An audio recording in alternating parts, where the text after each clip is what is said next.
then mu kumusirisa eno bamuppidde eddagala n'atasobola kudda. Awamu ne bannakalangala olw'okuviirwako omubaka Nakimuli naye amagezi gempa amawulire g'okufa kwa Honorable muyite munangati omukyala Helen Nakimuli gakyaleseewo munangati eddibu ddene nnyo. Kaakati nno Lumbuye abaddeko ko ne byakakasa wano. Dokita naye wuuno munangate alina byakakasa.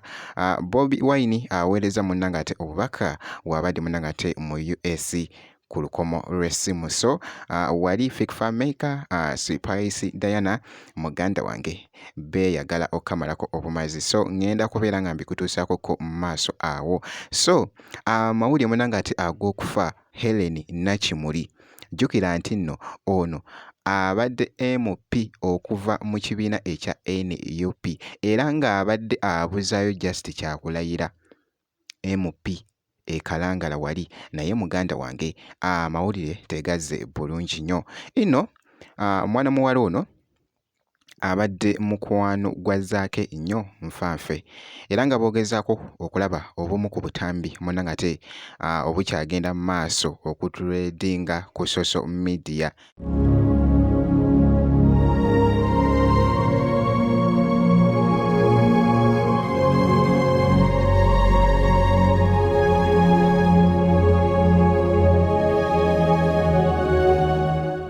Before bambi nga tannaba kubeera nga ate assa omukka munangate ogw'enkomerero.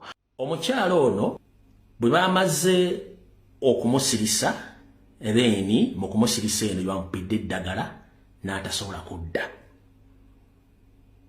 Ba state operatives bamukubidde eddagala n'atasobola kudda ngulu, bamukubidde obutwa bwamuttiddewo.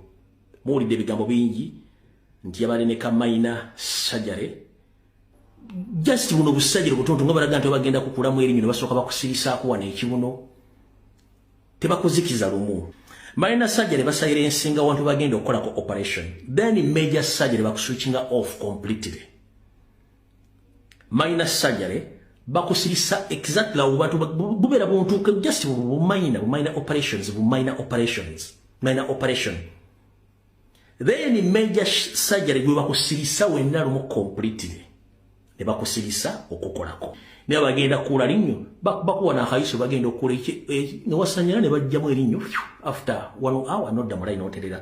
Kati bakugenda nti yabadde ne Kamayina Sajjare so si Major Sajjare. Bwe bakuba Major Sajjare bakuzikiriza ddala. Kati bw'obanga details zafunye nti yadde Mayina Sajjare kitegeeza yali teyeetaaga kuswitchingibwa off the completely. Lwaki obaaki bamuswitchinze off completely? Then ba state operative ne bajjabo ne babaliza ogwawe n'atadda. Ambalamusiza mwe n'abanda bamanya ne Dawes David Serukanya omubaka wa Makindye Ssaabagabo siriiwo sobodde kubeerawo mu mbeera eno gye tuyitamu kubanga ndi ku mawanga olw'emirimu emitongole egy'obulamu. Naye ntuuse okusasira kwange eri pulezidenti wange ekibiina famire awamu ne bannakalangala olw'okuviirwako omubaka Nakimuli, naye amagezi gempa tetujja kufunamu mu postmortem wabula tugende nga tukola nga tudda mabega ati medical team awamu ne balooya bagende ku ddwaliro basabe mops balabe ya bleeds kyenkanawa, balabe oba wabaddewo informed consent, balabe oba bakoze kye tuyita grouping and cross match, babuukinze omusaayi, bakoze bleeding and clotting profile, batekinze vitals, basobodde okukola investigation okukebera omutima gwe gufunctioninga.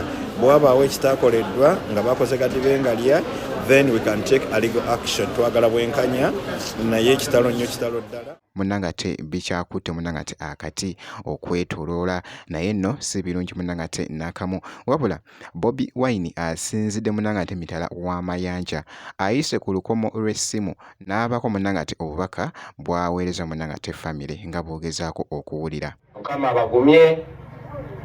agumye famire, Mukama agumye ab'enjuye n'abaana. Kitalo nnyo, kitalo ddala. Sigadde nze Kyagulanyi Ssentamu bannange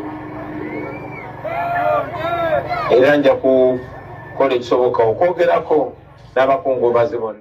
Bambi si birungi munangate nakamu omwoyo, Mukama munangate aguumuze mirembe. Spice Diana ka weekend konna kamusanze munangate wali mu Germany.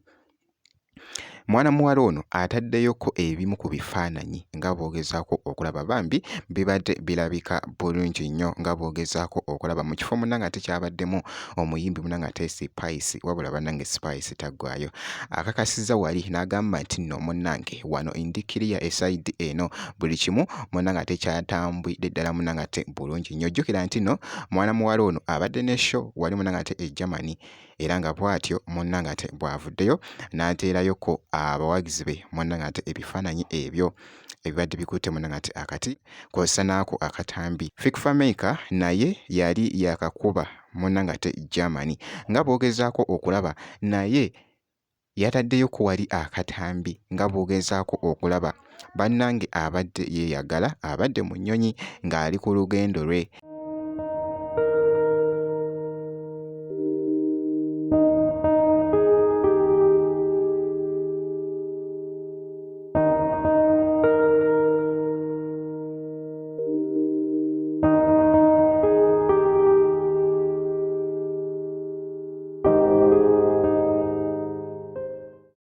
nga bw'ogezaako munnanga ate okulaba so Fikfa Maker bw'atyo wabula ky'olina okukola ku subscribinga ebisigadde byonna bitwekere kasita obeera ng'osubscribinze.